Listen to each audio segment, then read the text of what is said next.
Welcome, and thanks for attending IFMA Toronto and South Central's first virtual AGM. I'm Bernice Lilly and your current president. My day job is with the City of Hamilton as the Manager of Asset Renewal. I'd like to begin by thanking and acknowledging all of our frontline workers and facility managers. These are the individuals that have allowed our industry to continue to function, if not thrive, during such an unprecedented time in our history. To the Toronto and South Central Board, I would like to express my sincere gratitude for your professionalism, hard work, and support. Your unwavering dedication to the Toronto and South Central chapter is appreciated every day.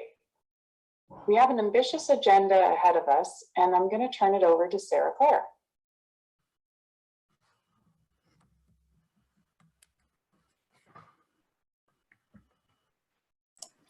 Thank you, Bernice. My name is Sarah Claire. I am the Vice President of Programming and Education, and by day, I proudly work for Infrastructure Ontario. I'm your virtual moderator to keep things moving swiftly today, and thank you for tuning in. Today's presentation is being recorded and will be posted to the IFMA YouTube channel afterwards. Thank you to the IFMA team for making this presentation possible, especially to our Board of Directors, and in particular, Kay and Maria. We're so excited to have our guests today, Peter Ancastiana and Lori Rowlandson from the IFMA International Board of Directors. They are here today to kick off the AGM with a panel discussion to provide some updates from an international level, as well as a discussion on how COVID has changed our workplaces forever. This will be followed by exciting updates from some of our executive team members and what you can expect to see from us as we continue to evolve in response to the pandemic. Before I conduct our speaker educations, I would like to pause for a safety moment. Many of us are getting very excited about getting the Christmas decorations up very early, and these are a couple tips that we need to consider. Ensure that you're keeping poisonous plants out of reach of children and pets. Never use lighted candles near trees, and keep trees away from fireplaces, radiators, and other heat sources. Now at that, I will introduce our speakers. First up is Lori. Lori's the Senior Vice President of Strategy and Innovation at BGIS. In this role, she works globally with account and product line teams to assist in identifying real estate solutions that create value for customers. As an advisor to senior executives and client organizations, Lori provides real estate consulting support, which defines and drives value across businesses.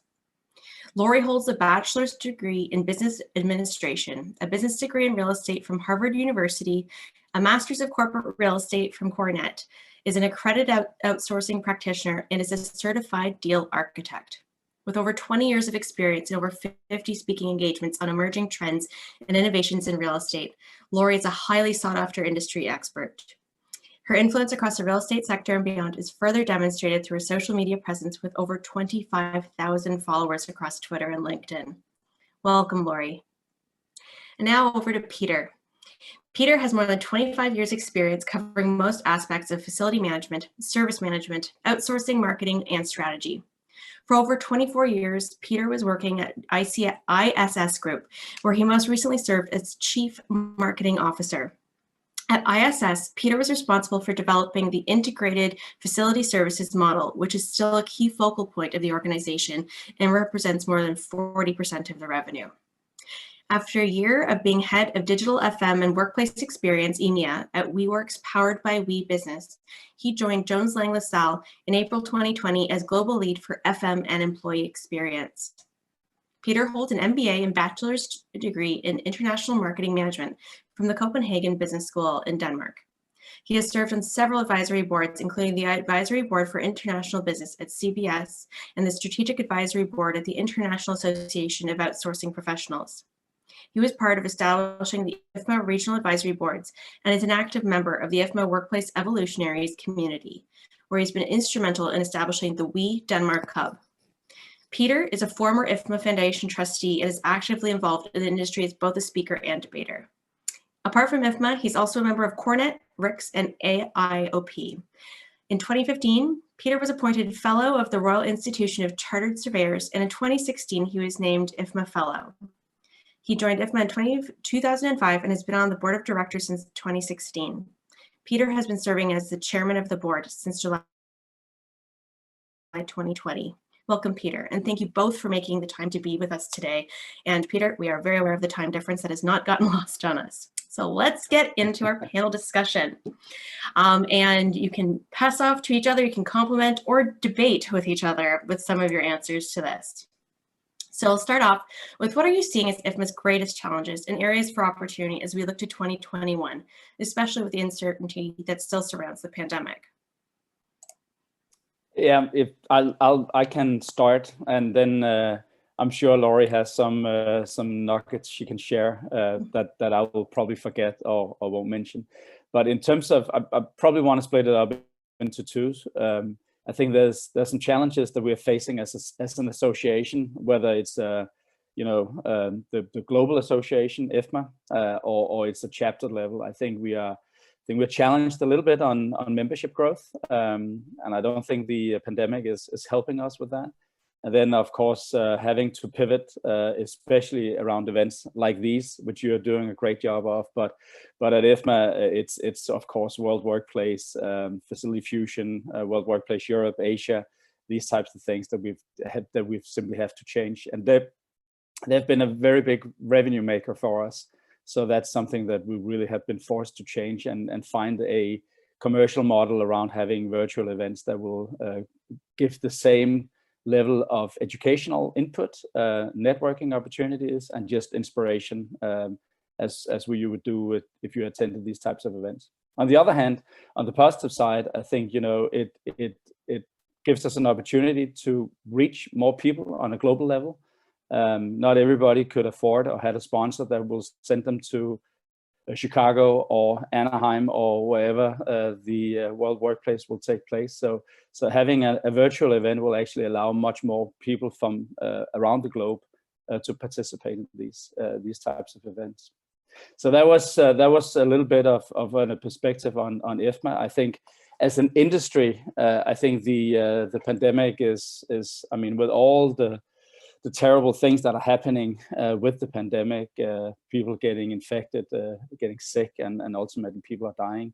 That there is a silver lining, especially when you're in FM, because we seem to be front and center of all that is happening around the workplace. So it is actually a very big opportunity for the profession of FM to help reopen the offices, change office layouts and environments, the experience around the office as we are bringing people back into the workplace. And then also changing the purpose of the office and being part and driving that dialogue with the business leadership. I think we'll see a huge change, especially around working from home or working remotely, as that sort of kicks in post-pandemic and becomes just a new way of conducting business. Yeah, and just to underline what Peter said, in the same categories, as an association, obviously challenged, but I am seeing organizations start to get much more sophisticated and appealing in the way that they're being creative about virtual engagement. So it's not just another Zoom meeting. They're exploring different ways that they can engage their audience, which I think is great because it's going to make us more sophisticated in methods of virtual engagement, which I think is an important foundation for our future. I think the other thing to remember, especially in a large distributed country like Canada, is that, yeah, we don't have the in-person chapter meetings, but it kind of levels the playing field for those smaller communities that maybe don't have a chapter and can maybe participate in a more extended way. So I encourage you to think about extending your circle to other people that maybe don't have a chapter in their local community, and it can be a way of driving value in other ways. As far as the industry goes, changing from the association to the industry, just as Peter said, there is so much going on right now. And normally we see change happening in a more incremental approach versus a big bang or a disruptive, like a sudden movement. But the last 7 months has been truly disruptive for everybody in the way that we work. It's not been incremental. And through that, we have different needs. If you look at it by asset, I think retail is going to go through a massive amount of change. Office, people are rationalizing, and as Peter mentioned, they're transforming the purpose of the office. And we are starting to see a lot of investment in technical environments as a common denominator and as part of the fifth utility and infrastructure. But all of this to say that don't forget your members are going through massive change right now and they need you. So the one thing I would challenge the organization is, instead of thinking about a traditional program delivery, we plan things 6-8 months out. When COVID really went mainstream in North America, we all needed to be experts in under 6 weeks. And so, as we go through the ebbs and flows of whatever the hell's going to happen in the next year, I mean, we really kind of don't know. It's really important to serve your members in a more agile way and provide for those discussions that meet their immediate needs in how to cope with responding to now. Thank you both. My next question for you is, how do you feel that IFMA members in particular have an edge in the response to the workforce and returning to the workplace? I can start again. And I think we have a big edge, and I think an association like IFMA, but I guess any association that have a strong membership following and a strong sort of decentralized model like the chapters model we're having at IFMA, have an opportunity of bringing people together and use each other, learn from each other, share experiences, use the network to because as Laurie was saying, I mean, we had to learn how to deal with the pandemic, how to deal with some of the safety issues, social distancing issues, hygiene issues around the workplace very, very quickly. And here a network and a community that we are all part of really kicks in and shows its value. I think also at IFMA we started the Coronavirus Preparedness Research Center, where we continue to share methods and tools and processes amongst the membership, actually openly to anybody who would go in and look for this. We said this is too important to keep it only to members of IFMA, but just share it for the betterment of the world and help whoever is out there to deal with the pandemic. So I think I think that has given us an edge, and I think I think many of our members had an edge already, because especially those who had an education through IFMA. I think there were certain parts of maybe not dealing directly with the pandemic, but dealing with emergency situations like this, and resilience plans is part of the CFM and the FMP sort of credentialing education that we're offering. So if you've gone through that level of training, that I think you will have a little bit of an edge already. So Peter and I are both on the global board, so we're probably not objective when we say, of course you have an advantage by dealing with IFMA, of course you do. But we're sincere about it, which is I think why we both volunteer our time to participate in such a worthwhile organization. I think that anytime you do anything extracurricular and participate, you're going to be around people that are of the same ilk, and we're a small community. I mean, many of us work for different companies, etc., but we're all part of the same family in our industry. And anytime you can network with people in one form of another, it's going to give you an advantage. The one thing I would suggest that maybe think about how to add value to members in the current environment and really make sure that we're giving them the edge is, one of the most common questions I get asked about is, what are other people doing? And so even just something as simple as crowdsourcing a survey that creates some sort of intellectual property or output on a regular basis. Like the answers that people gave 6 months ago are probably quite different than today. And it's a fairly light touch way to create value for your members and knowledge, because they're scouring for this kind of information. And of course that adds value when you can have a pulse on, and easy access to what's really happening out there and what are people doing and pivoting. I think you're really going to add value to those members and make them look like heroes in their own organizations on how informed they are and their advice on and how to proceed and manifest that within their own organization. Thank you both. And like our standpoint has been, when the pandemic made us reevaluate our programming and going from in-person events to going home and logging into webinars. And looking at and talking to each other and our membership, as well as people who aren't members. I think it's important, like you both said here, about providing information for the greater good. So we have these tools as well for FMs, but we've just wanted to do whatever we can do to empower our membership and future members, as I like to say, instead of non-members. But that's really great. Thank you both. My next question is, how have you both personally benefited from your volunteer involvement with IFMA? And that's both locally and on an international level. And this can also be a shameless plug for people to get more involved with IFMA Toronto as well. Want me to start with this one, Peter? Yeah, why not? All Go right. ahead. So absolutely. I mean, it's been invaluable. We have, as I mentioned just briefly earlier, the FM community is actually a fairly small community of people globally.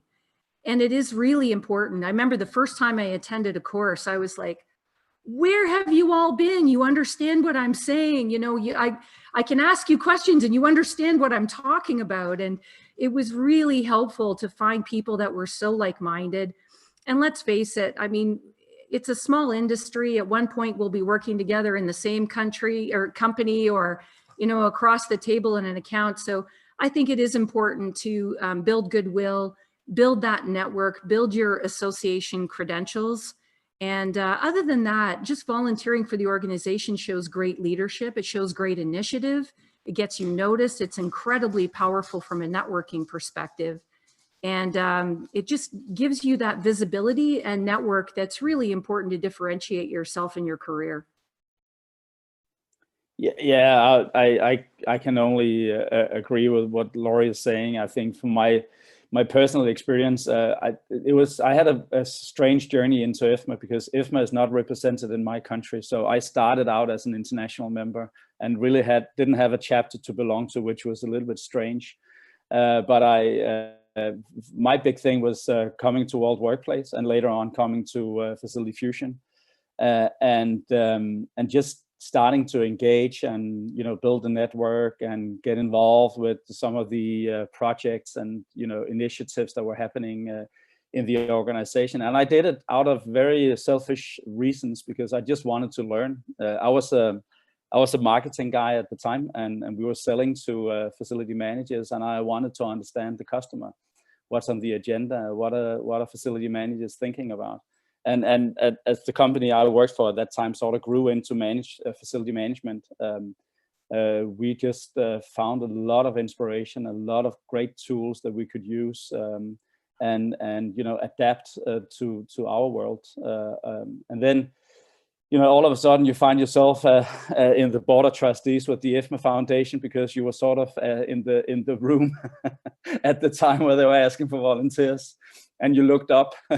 So you have to watch out for that. And then then you end up in the board, and it's part of a great learning experience and personal growth and development, and it's also part of giving back to the industry. So I think it's a combination of the two, and that's I get enormous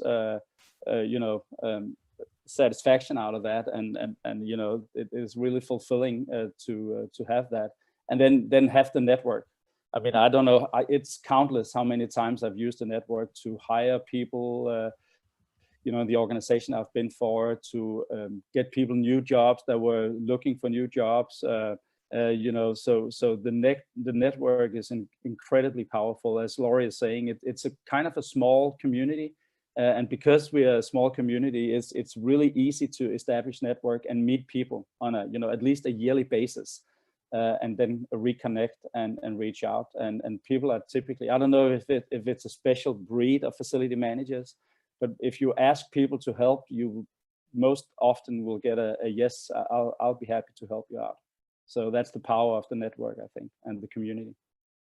Certainly. And I think the network component is huge, especially right now. And as Laurie mentioned, how fast things have been changing, and we're learning as we're going. Some of us have the benefit of an international organization that we work for, or you're part of a service provider that works for an international organization. And especially with the pandemic, I mean, there are countries that are farther ahead in the cycle of the, as they call it, second wave around here right now. So just trying those lessons learned out of APAC especially. So I think the network part is huge. And I liked what Lori said about the first like world workplace sort of thing. I went to my first world workplace in Phoenix, and I loved doing everything at a local level, but the penny dropped in Phoenix. And I was like, this is a monster of an organization. However, like the actual network and how close people are, and it's incredible how wonderful people are and helping each other out. And just have you experienced this in your role and things like that, and the different assets that everyone has? It's pretty interesting. So thank you both for that. Moving on into more shameless self-promotion for IFMA. How do you feel that our educational designations, give those in FM and EDGE, so our SFP, FMP, and CFM, how do you feel that those are giving individuals who are trying to excel in facility management and EDGE? You want me to start, Lori, or you wanna start with that one?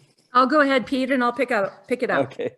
I you know, it is a shameless plug, as you're saying. It is. I don't think you'll find a lot of pushback on the benefits of these credentialing programs from neither Lori or me.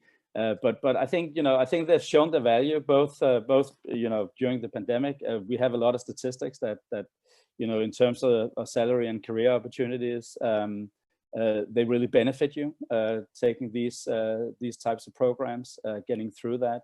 We're doing a lot at IFMA to make them more international, and I think that will also be a benefit for those taking the programs, that will actually give you career opportunities not only in country but also internationally, across countries and in other parts of the world. It is the most recognized credentials, actually really the only international recognized credentials, because there's nothing else that is as international as these three credentialing programs are. So I think there's just a huge variety of opportunities, both in terms of career development, but also in terms of building your skills and competencies within that profession that we call facility management. So I think it's all good and all beneficial. Yeah, I underline everything Peter said. I think not only do you learn practical information, obviously by attending the course, that just make you more proficient at your job and networking, but you know, this is also a chance to, I'm going to speak to those of you who maybe when you graduated university, you know, maybe you wanted to do something else when you were in high school. I got to tell you, it'd be really cool, Sarah, to do a survey sometime to say, what did you want to be when you grew up, and are you doing it now? Because I meet a lot of accidental real estate professionals, right? People that, right, yeah, I see Katarina with her hand up, and me too, I'm one of them too. And, you know, if you're going to cross over from another profession, it's a great way to get formal credentials that legitimize you in that profession. And I actually see a lot of people that have an arts degree or a background, and they weren't able to be successful or make money at something that they thought they would, and then they've changed course in their life. This is a really good way to rebrand yourself and your education. And then the last thing I'll say is we're going to go through more change in the next 10 years than we have in the last 50. And if you're not a continuous learner and keeping your skills up to date, like I'm going to tell you how old I am for a second. When I started with computers, it was like that green flashing monochrome monitor that was like in the Matrix. And if I hadn't upgraded my computer skills since I was in university, I would be left behind. I'd be a dinosaur. Well, there's way more change coming. And to make sure that you're up to date, the learning programs are going to make sure that you're learning and you're up to date with all of the more contemporary things that like prop tech and all of the trends that are coming. And as we talked about in an earlier question, there is a massive amount of disruption that's being pointed at our profession. And it's really important that you build a love of continuous learning in whatever form works for you, and that's very personal. But these courses really provide a lot of the content for continuous learning that will really serve you and your career. I don't understand, Laurie, why you're in your early 30s. Why did your parents give you such an old computer when you started your career? Oh, very good, Oh, Peter. It's too Buy you a late beer for when me. I see you again. And you will be proud of Kat and myself. We're actually currently going through the FMP virtually right now. And I believe our instructor is watching, and this is evidence of why we are late for our class this evening. We'll write you a This is note, Sarah. thank you. If it comes from you, it's legit, that's for sure. All right, my next question is, what findings are you most surprised from in terms of lessons learned from other countries further ahead in the second wave, as we have called it here locally? And is there anything that surprises you around workplace trends? Why don't you start this one, Peter, because you're our truly international guest. Yeah, well, I can, since I haven't been traveling so much, so I can only speak for what's really going on in Europe, or in the north of Europe even. But what I've been most surprised of, I guess I've been most surprised how quickly that we adapted to virtual, Zoom type of meetings. Most companies have been working for a very long time and trying to get people to work more remotely and be more flexible and maybe cut down on traveling expenses and stuff. And it never really caught on. I think the number is around 7 or 8% of the world population was actually working remotely on more than, on a more frequent basis. And all of a sudden we found ourselves locked back in our houses, and then everybody adapted instantaneously. And the technology was sort of, it followed suit. I mean, we quickly learned how to do that, and also fairly quickly learned how to be effective in doing that. I think that's really a positive. What is a little more on the negative side, especially around the second wave that we are also going through in Europe at the moment, is, I mean, during summer after wave one, it was surprising to see how, even though most offices and workplaces were reopening, that people were not coming back. I think we were in most countries trailing around 15, 20, 25% of the workforce that was coming back to the office. And even though most organizations wanted to bring people back in a staggered approach, I think we expected higher levels of people coming back to the office than they did. And a lot of people just they're afraid, they don't want to go back. They feel more safe and secure in their home environment. They don't really believe in our ability to provide a safe and hygienic environment and keep the social distancing. And it's just safer than not to expose yourself for the risk of coming to the office. And I think there's definitely a lesson to be had there for facility managers, as once we get a vaccine, that there's a lot of talk about, there's a vaccine on the horizon now, and we begin to bring people back into the workflow, into the workplace at some level. I think that's a big area about health, safety, personal comfort, and all the personal issues people are dealing with, and how we can bring them back to a safe environment where they're comfortable, that they can be kept safe while they're at work. So I think those are probably the two biggest surprises that we have been dealing with. Yeah, and like Peter, a huge amount of renewed focus on health and safety and employee wellness and well-being, which I think has been a really welcome thing. I think it was always a bit of an undercurrent, but it's something that has really gone to the forefront, which I'm quite appreciative of. Other than that, I think change management has been very interesting. So, we've been living in an experiment for the last 7-8 months. And I can remember a year ago talking to organizations saying, you can be more aggressive with your workplace design, and, trying to convince them. And, they're humming and hawing. And meanwhile, COVID hit and they all instantly had to do it. So it was, COVID is probably going to have the biggest disruptive impact on workplace transformation than any other force that we've had in our history, which is quite interesting. Like, more than a a senior vice president of strategy and innovation. COVID has had more impact than I could possibly have, or any other people in a similar position, which is very interesting. I think that we've really defined the workplace to be truly borderless, and work is what you do, it's not where you are. And I've seen people working in their garages and their homes and their backyards. And, you know, before this, we were talking about co-working and all of that. Well, now I think that the definition of workplace is really going to change.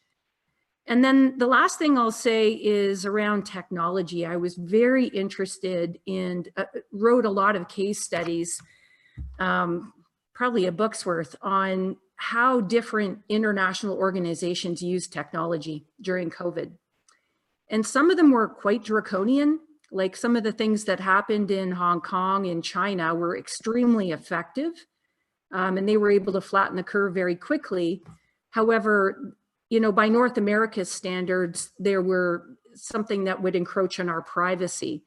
So I think it's going to be very interesting. We're at a critical point now where technology can do more than what we are comfortable with in North America. So for example, I'll give you just an easy example. This would be a great survey question as well. How many people feel that their body temperature is private information? It's interesting. I've had some very interesting philosophical conversations about that. So we're seeing more Asian countries use more biotech and adopting to it. I think in North America, we're still quite reticent because of privacy reasons. And we have to be careful from an innovation perspective that that's going to leave us behind. But anyway, how workplace technologies and biotech is being used, I think was quite interesting in how it managed COVID. And of course, moving that into the workplace, not just for COVID, there are a lot of biotech things or things that can actually sense, you know, where you are. You know, is your location within the office private? Is where you're located on a workday private? We're going to start to get into some very interesting things where, you know, if I want to find out where, you know, Sarah's sitting because we're working in the same building, you know, can I find her? Is that private? It's a convenience, but is it private? So we're going to start to get into some interesting topics around technology that, again, I think COVID is slingshotted forward. And then as we commercialize those and adopt those in a more mainstream way, I think we're going to have some interesting discussions, maybe a good topic for a future conference. But can I just say on that point, I mean, the speed of change, the change we have had over the last 6, 7, 8 months now with COVID is equivalent to, you know, 6, 7, 8 years in real life post-COVID. So all the things that we have been talking about for ages in FM is all of a sudden it's just happening, and it's being implemented right away. And I think that's something that's going to continue in our industry as we get into a post-pandemic normal at some point.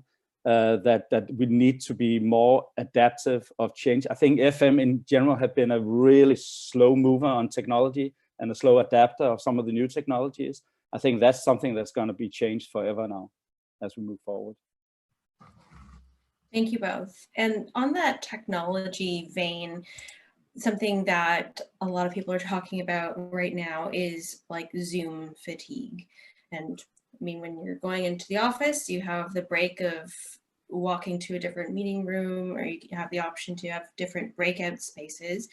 But what do you see as areas of opportunity to maybe prevent or avoid Zoom fatigue? Like, we're all pivoting as much as we can.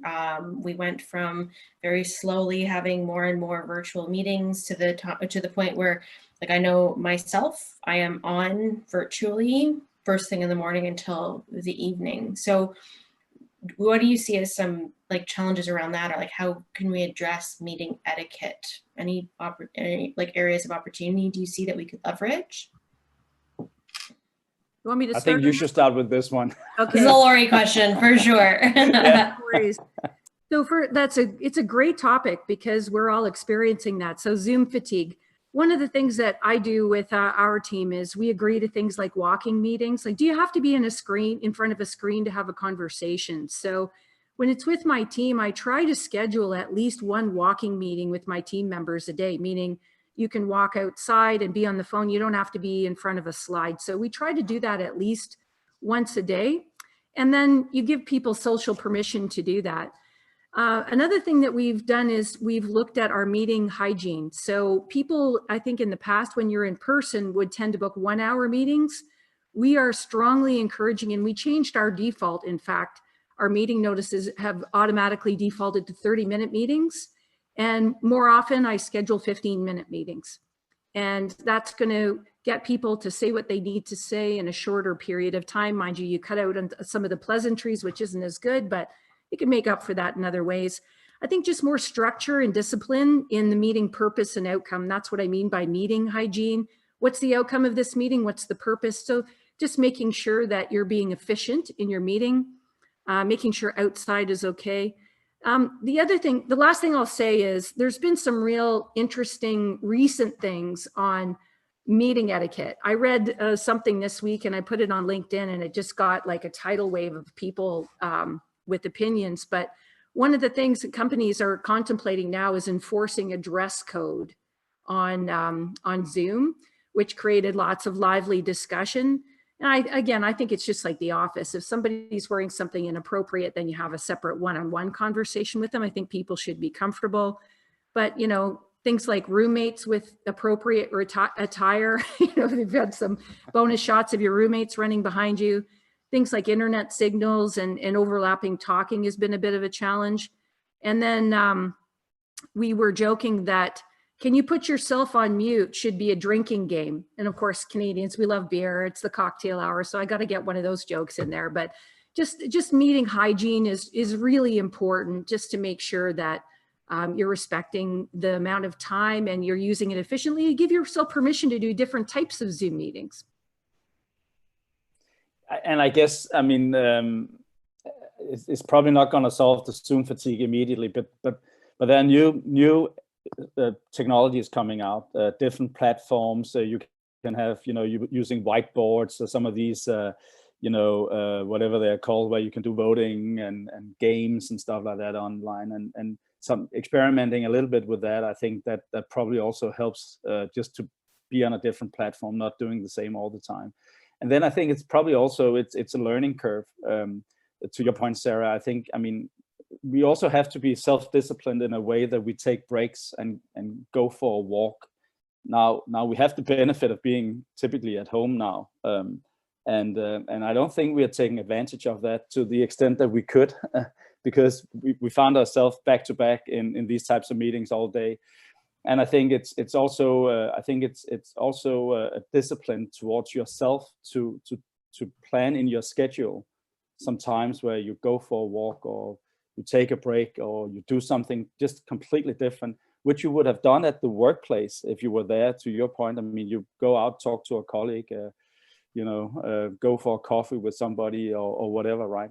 So and now we're sitting at home. I think we are too overly concerned about being effective all the time, that we actually forget a little bit about the benefit of working at home, that you have that little more of a balanced approach, that you can, if you want to do your laundry or mow the lawn or whatever during work hours, we almost have a bad conscience about that, because, can you do that while you're supposed to be working? But of course you can, because we also answering emails at 10 o'clock at night, or being on a Zoom meeting very early in the morning, or whatever it is. So it's also that self-discipline of taking the breaks, having a more balanced approach to this, and managing your time effectively, both being on calls and on at work, and then being off work. And there was actually somebody who told me, one of my colleagues at DLL said, one of the biggest problems is the routine. We're missing the routines. Before COVID-19, the fact that we took the car, it took us whatever, half an hour, 45 minutes to get to work. That was part of that routine process. You get into work, you open your laptop, and then you're at work. And then when you finish your day, you close your laptop again, you drive home or take the bus home or whatever you do, but you have that mental state where you can get used to, now I'm not at work anymore. And when you're working at home, you don't have that routine. And maybe part of that discipline is also maybe making some new routines that will allow us that mental state that now we're at work and now we are off work. So you build up some routines around that. Otherwise, you do risk burnout and you know, that level of fatigue where it's getting to a stage where it's just very unhealthy for you. Yeah, absolutely. And I think the routine thing is interesting. But as a Canadian about to go through a Canadian winter, I'm not upset about missing public transportation. That's one thing I'm happy to have a little break from. But anyways, we'll go into our last question. And what will be the FM's greatest challenges as some companies are directing staff back to the workplace? What local challenges do you see? You want me to start it out, Pete? Yeah, why don't you? All right. I think obviously completely new procedures. And right now we're getting away with the fact that there's not that many people in the office. Once you start to add in density and different behaviors and opinions, it's going to get interesting because the rules are set, the signs are up, the tape's on the floor and all of that, but it's the behaviors once people get back, I think is going to be quite interesting.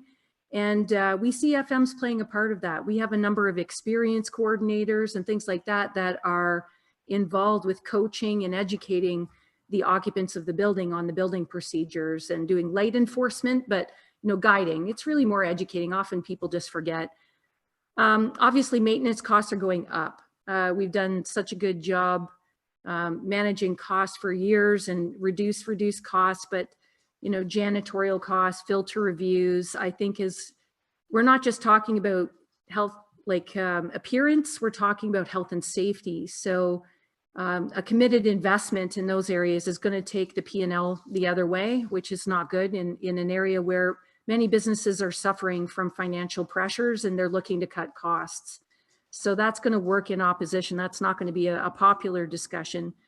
But, with cleaning is a really big thing. Peter mentioned it earlier, but it can't be underlined enough. So changing to day cleaning, being visible to show, providing for self-cleaning, meaning that people can wipe in, wipe out, sort of like the treadmill at the gym kind of model. Making sure that when you do have day cleaners, they're wearing a different shirt or something like that, they're visible so people can see. If you have night cleaning, people show up and they have no idea if the place has been cleaned or not. But that psychological safety and security by seeing people move through the building. And then communication is really important. We're getting involved with supporting occupant communications and things you wouldn't expect. Things like HVAC filter standards. These are things that occupants normally wouldn't care about. They don't care about what happens from the paint inside the walls, right? Now we're spending a lot of time giving people reassurances and education around HVAC maintenance and things like that. And that becomes part of the frequently asked questions that goes into the communication plan. But I think that whole communication thing can't be understated because perception and reality are going to be both a challenge as we reoccupy the offices. I agree. And I think also for facility management, maybe we already have that established. Maybe we don't, but I mean, I think we need to make sure that our closest friend at the workplace is the HR team, and really work, hand in glove with HR in terms of who's at the office, who's not at the office. How do you get that staggered approach if you start off in that way, which I think most of us will do. Bringing people in a phased approach, the communications that Laurie is talking about, but also beginning to have some discussions about, what is the workplace that we want to bring in? Because as I said before, working from home or working from anywhere basically is here to stay. So how do we take advantage of that? How do we build in some of the benefits of doing that in terms of cost containment? Maybe downsizing the portfolio if that's possible, but also how do you benefit from it? From discussing what is the purpose of the office, because it's no longer about productivity. Yes, of course, there has to be a productivity element to it, as there's going to be a cost element to it. But it's going to be so much more about socializing, about collaboration, about learning environments and these types of things. And having a conversation with HR or together with HR and the leadership team of the company I think is going to be critical for facility managers. And that's something that we're not necessarily taught. We're not equipped to have these conversations. I think HR may be more so than we are, but I think that's something we'll have to learn and adapt to quite quickly. And then also to Laurie's point, the shift from cost to experience. Really, I think FM historically has been all about cost containment or cost reductions. Now we're in a situation where we may not be able to provide some of these cost reductions because it's not only about densifying the space to the same level as we were before. We'll probably still need to have fewer people in the office for a while longer, and that's just more expensive. Indoor air quality, healthy buildings is more costly. That we need to focus on that. Cleaning costs will definitely go up. But then, you know, how do you then create that value dialogue? Because, you know, you have to change the perception and the argumentation around direct cost cutting into how do you actually get a higher return on investment, and a higher return on investment in people. Again, I think that's something we will have to figure out some calculations and some new argumentation together with the HR team, because it's going to be all around people. It's going to be all around health and well-being, safety, workplace productivity or performance, whatever you want to call it. And that requires a different way of thinking, and also a different way of calculating the return on investment than what we have done before. And that's something that I think we will see a lot of change in, and hopefully that we'll be able also to provide that level of support from IFMA to having these types of conversations. I'm very eagerly looking at partnering up with SHRM or other HR associations to see if we can begin to build some of these relations and build out that toolbox and that level of argumentation that we are talking about here. Certainly. Well, that brings us to the end of our panel discussion. Thank you both so much for being here. It really means a lot that you're able to carve out time for your favorite chapter here in Canada, just saying. But thank you so much for attending. It really means a lot. And with that, I think we're going to move into some of our updates. And Kay, I believe that you are up first. Sorry, I was muted. Okay, so like Sarah mentioned, we're just going to talk, just give you some numbers in terms of our demographics, which I don't think people realize how much we've expanded over time. You know, it wasn't up until last year we were known as the IFMA Toronto chapter. Sounds kind of weird right now that I say it, but the reality is that, you know, we thought about who we service and what's our outreach, and we've expanded. Today we are definitely a mouthful, but it's certainly represented in where our members are, you know, coming from. You have people as far east as Belleville and as far west as London, and then, you know, everywhere in between. And you know, that speaks to the programming that we have, and it speaks to our membership initiatives and our communications. And so it's exciting to see that.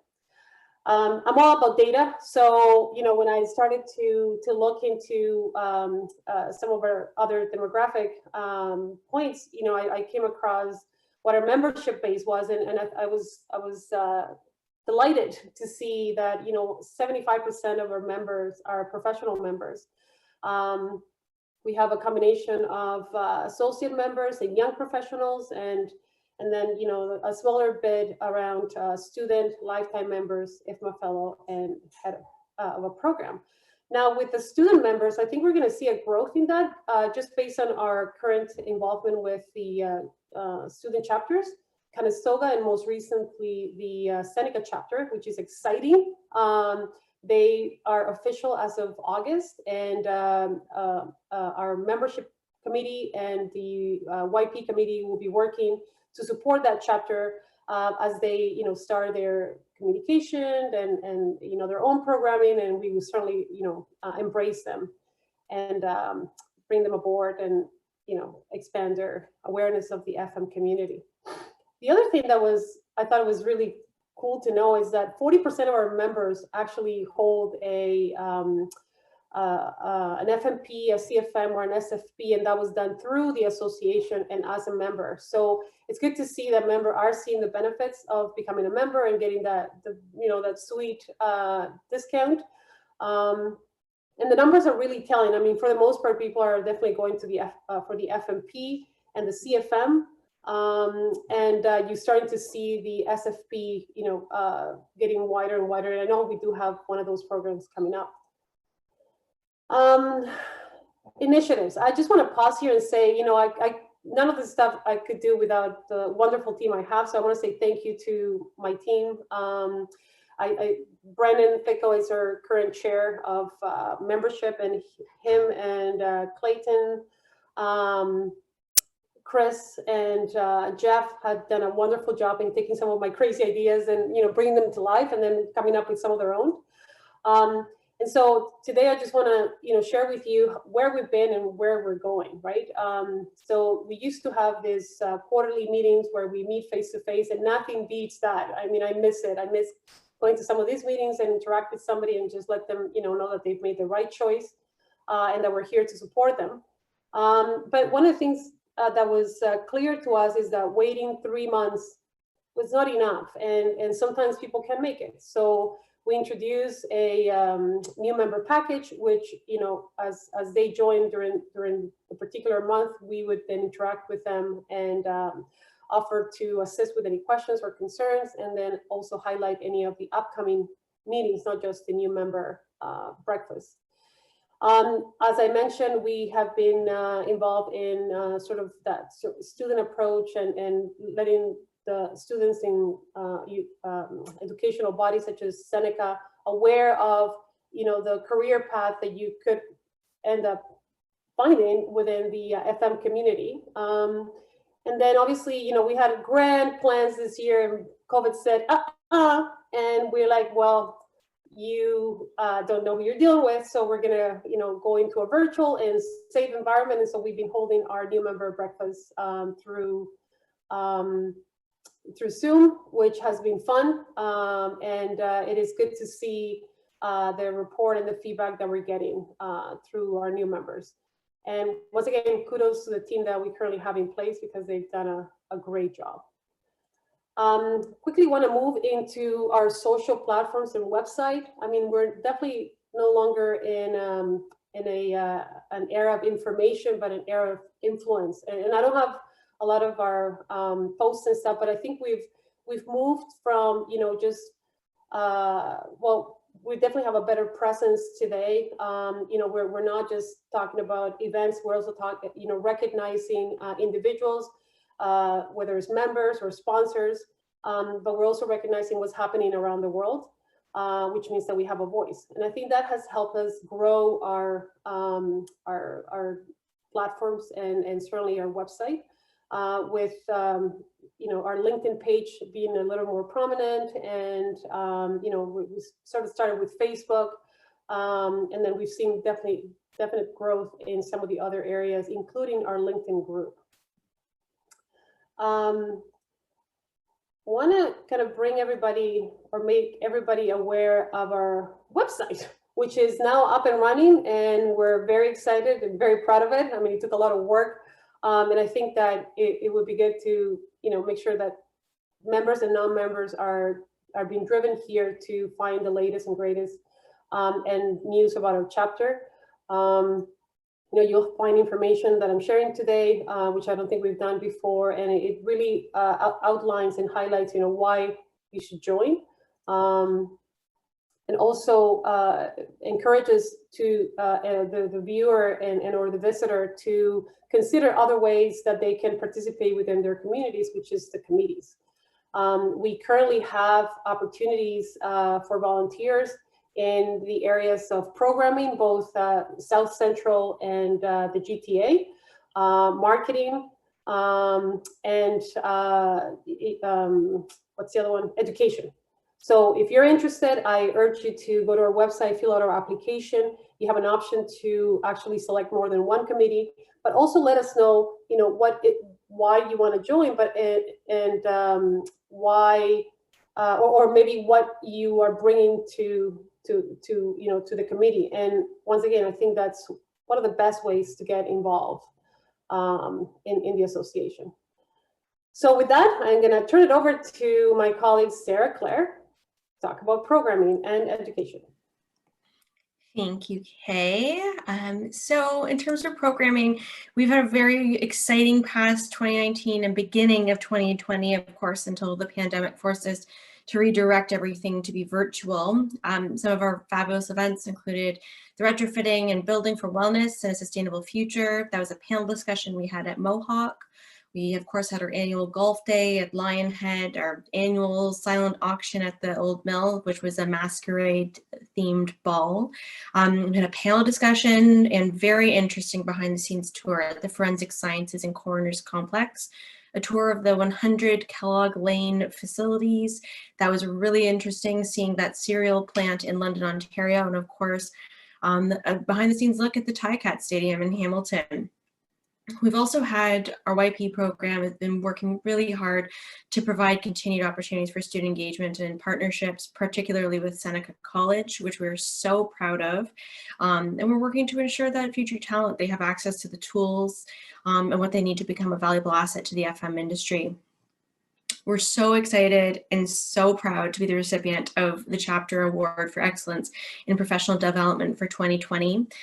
This award is in recognition for our board and the boards before us and their hard work in consistently presenting outstanding programs designed to meet the needs of professional members, providing career support services to membership, supplementing monthly programs in partnership with colleges or universities, and of course, championing our credentials, the FMP, SFP, and CFM.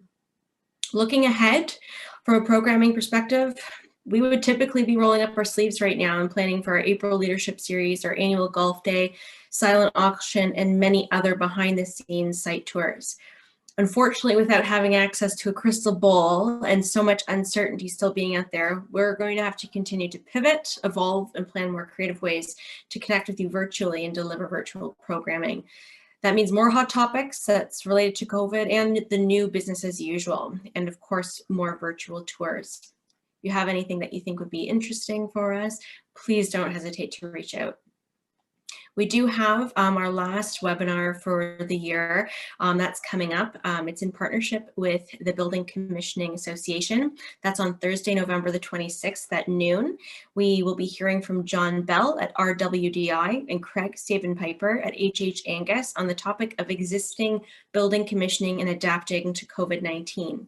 We'll discuss the changing landscape of the commissioning industry. So that means the existing building commissioning, what the process of making a building or facility performance is described in the current facility requirements. So the process of assessing, investigating, implementing, and correcting measures and turning over the documentation to the FM, how critical and important this is, and especially in our adaptation to COVID-19. So again, you don't want to miss that one. That's our final lunchtime webinar for 2020. And over to education. As you know, serious facility professionals know that if you want to succeed in FM, you must be dedicated to continually improving yourself and those around you. And hopefully you heard that loud and clear from our beginning panel. With that improvement comes a commitment to upskilling and staying informed. And our credentials, they're something that is going to help train you and do just that. We have an FMP that's actually currently underway. As mentioned, Kat and I are currently going through the virtual experience right now. And we have an SFP slated for January. More information will be coming out about our offering of the CFM shortly. If you're an organization that is interested in offering one of these designations to your staff or your team, please don't hesitate to reach out to us as well. With that, I will hand it over to Kat for a sponsorship and financial update. Hi, everyone. So first of all, I wanted to thank our 2019 sponsors. Without you, we wouldn't be here today and our chapter wouldn't be as successful as we are today. So these are our 2019 sponsors. Over the last month and a half, we launched a brand new sponsorship program, and these are renewing sponsors. So again, thank you for your continued support. Thank you for everything that you do for the community, and thank you for everything that you do for our chapter. We look forward to our partnership in the future. And for all of our 2019 sponsors, we are actively working on renewing you guys as well. So if you haven't received your media kit, please reach out. As I said, in 2020, over the last month and a half, we've launched our new sponsorship program. Our goal was to launch it at the beginning of the year, but with COVID, we decided to pivot, reflect on it, and just reevaluate it one more time. So over the last month and a half, we've launched it. We are extremely excited about it. Our main focus this time around was on stronger brand awareness and recognition as a valued partner with our sponsors. We've put together an amazing sponsorship media kit. Thank you, Kay. She did all the legwork and all the branding. So it's an amazing sponsorship kit that really highlights a lot of the different demographics, a lot of the outreach to the community, and everything that the Toronto and South Central chapter has to offer for our community. So again, please do log on to our website, go onto the sponsorship tab, and download the sponsorship media kit. Reach out to myself. My email is sponsorship@ifma-toronto.org. You can also call me, and we will set up a virtual coffee to go through the program so that we can get you on board as well. And once again, thank you to all of our sponsors. We appreciate you, and we appreciate everything that you do. Now over to our financial foundation.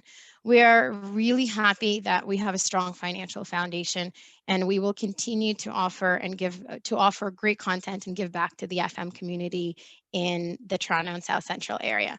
So COVID, no COVID, we're staying and we're going strong. So again, join us on all of our virtual content, and hopefully one day in the near future, we'll be able to get together in person again. Over back to you, Sarah, for Q&A. Thank you. So we have a Q&A component here, and we do have the chat function here that's available to everyone if you want to chat, type in your questions and answers. But we do have, thanks to the generosity of some of our sponsors, we have some giveaways. So hope you've been paying attention, not just to this presentation, but if you are a member in good standing as well, you might have some of these answers under your belt already. So how this works is the first person to enter into the chat box, which can be found at the bottom middle of your screen. The first person to enter the correct answer will win the prize. And we've got a few prizes here today. Our chapter administrator, Maria, she'll reach out to you to coordinate delivery of these items. So get ready. First question, and do we show the prize? So this is generously donated by Kaiblog. And the question is, how many members does our chapter currently have?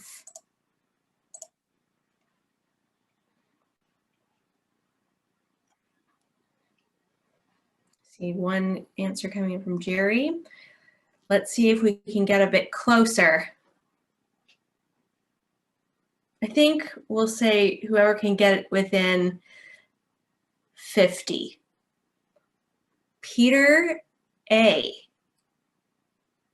Is that correct, team? I think that would be the closest answer that I'm seeing so far. Yep, that's the closest. So Peter A. You have to send it very far. Oh no! You have to get it to Denmark. Anything for you, Peter. Anything for you. But I'm not sure these will work in my country. Yeah, I don't think you have a Montana's in Denmark, but we'll work out something else that'll be very special for you. I'll take a rain check. Whenever I come to Canada, there's what we're going to do. We're going to take you, but we'll take you, and no offense to anyone, we'll take you somewhere real nice and Canadian here. We'll make sure to take care of you. But I will give it to the second place person here, and that is Lisa Gushu. So the answer was 430. Very impressive. Thank you for your active participation, Peter. Glad that you're still on. All right, next question is, and this is a gift generously donated from Facility Plus. As many of you know, some of these items are a little bit challenging to get, especially from a personal perspective. But which college set up a new chapter this year? And I see we already have a first answer from Clayton. The answer is correct at Seneca College. And glad to see many more Seneca notes come in. You're all paying attention. That's lovely. Thank you, Clayton. All right, our next question. And this is generously donated from Service Master. And this is a MasterCard gift certificate. So what is our Instagram handle? It has to be accurate. I see, Jess, you've put something in there. You're very close. Catherine Moreau, you are correct. IFMA Toronto 1. Congratulations, Catherine. All righty. The next one. This one is donated from Facility Plus. What are the 3 credentials and certifications available through IFMA? You have to name all 3 accurately.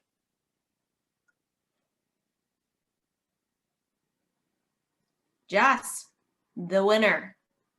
Oh, Peter, glad you're still there. That's awesome. And so, Jess, yeah, that you're correct at the CFM, FMP, and SFP. Alrighty, next question is, what are the different levels of sponsorship for the Toronto and South Central chapter? And this was a lovely, this is a huge opportunity to get a book written by the one and only Laurie Rowlandson.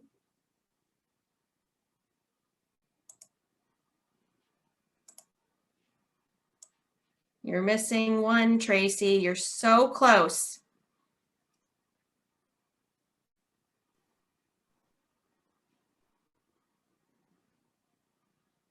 There you go, Tracy, the winner.